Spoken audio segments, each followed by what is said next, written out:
Hey everyone, so it is nightfall here in the Chamonix Valley and I'm sending you going to be quite a rushed video because it is Diwali and happy Diwali.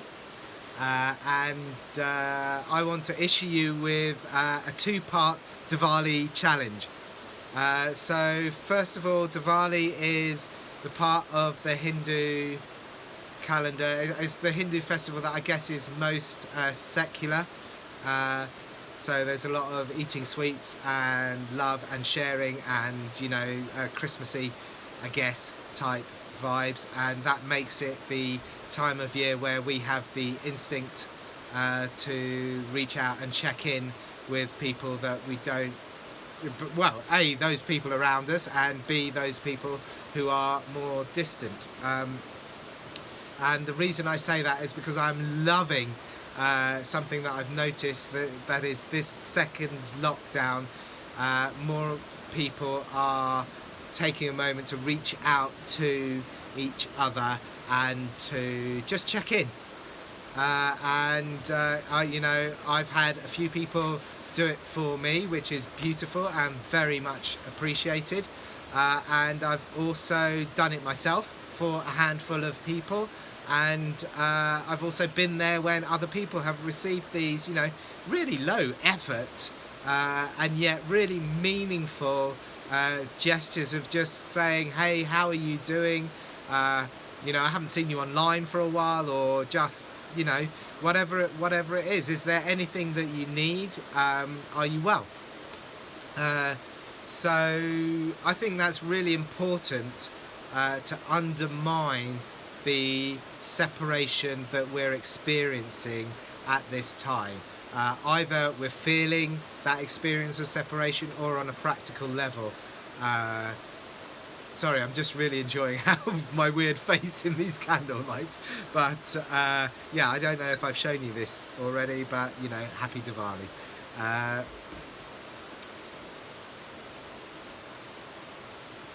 Lost my thread totally. Where was I? Oh yeah, so it's really important, and I would encourage you, in fact I challenge you to extend your community, to extend your circle of caring, and just like send a message, send a couple of messages to people whom you haven't seen online recently, or maybe you normally see and you're not at the moment, or people that maybe you don't like.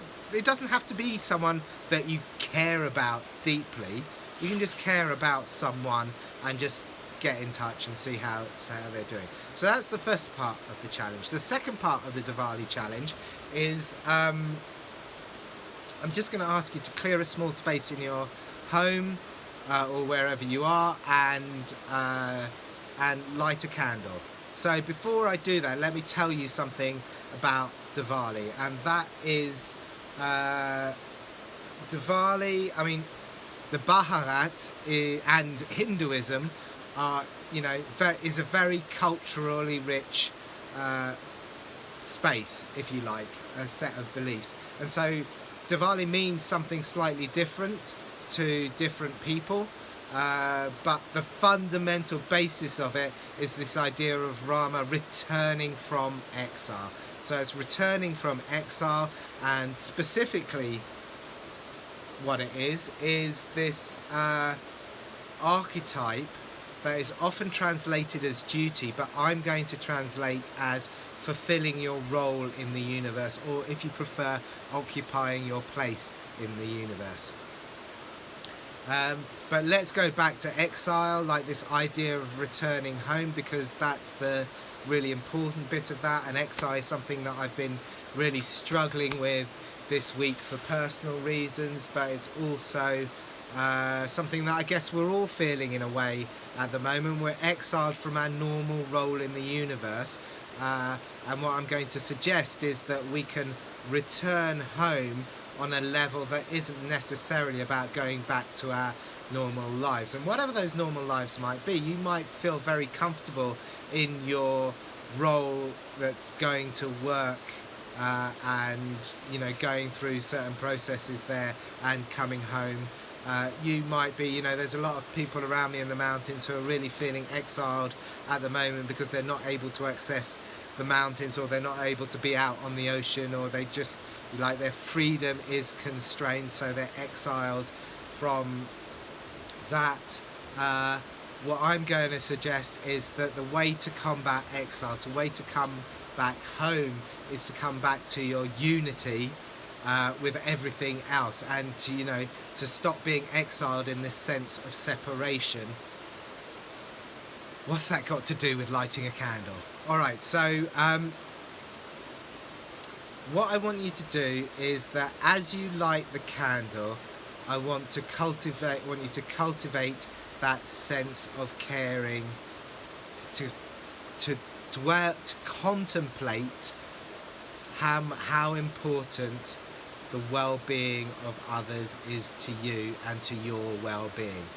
So what I'm saying, yeah, all right, you can come outside.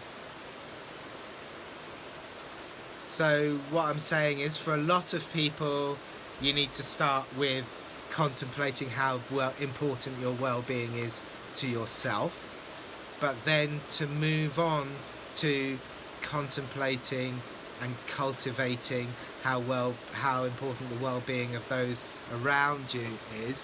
And I'm really aware, first of all, of how dark it's getting, and second of all, that for a lot of people, the people around them are a point of struggle at the moment, and a point of work, and not easy.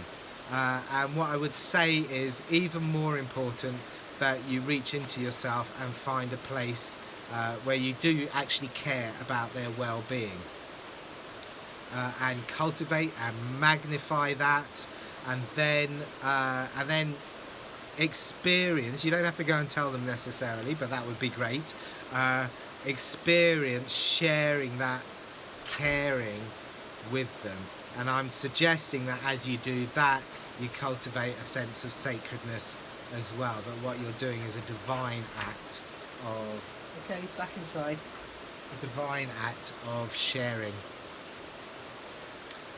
So when you've done that, and you've cultivated and contemplated this caring about people around you, extend that to people in your vicinity, whether that's an area of a town or a village or a valley, or, you know, just the people that you can feel close to physically, and then extend that to the people that aren't physically close but are close to you emotionally, and extend that. So extend this act of sharing light and love beyond the people that you immediately think of caring about. Extend it to, ideally, maybe 3 stages, but extend it to all people, and feel how important their well-being is to themselves and to you. Like, you're a part of this amazing feature of the universe that is humanity. So the well-being of humanity as a whole, and then extend that on to caring about the well-being of creation, whatever you think creation is. And it doesn't, you know, the Big Bang is creation. Really, if you think it's the act of a divine being, that is creation. But to extend that out to sharing that you care with creation. Share love and light that occupies on some level every part of the universe. I don't want to get too metaphysical here, but yeah. So feel that extending out into the universe, and with that, extend your circle of caring, and in doing that, come home to us. And with that, I'm going to wish you a very happy and blessed Diwali. Peace.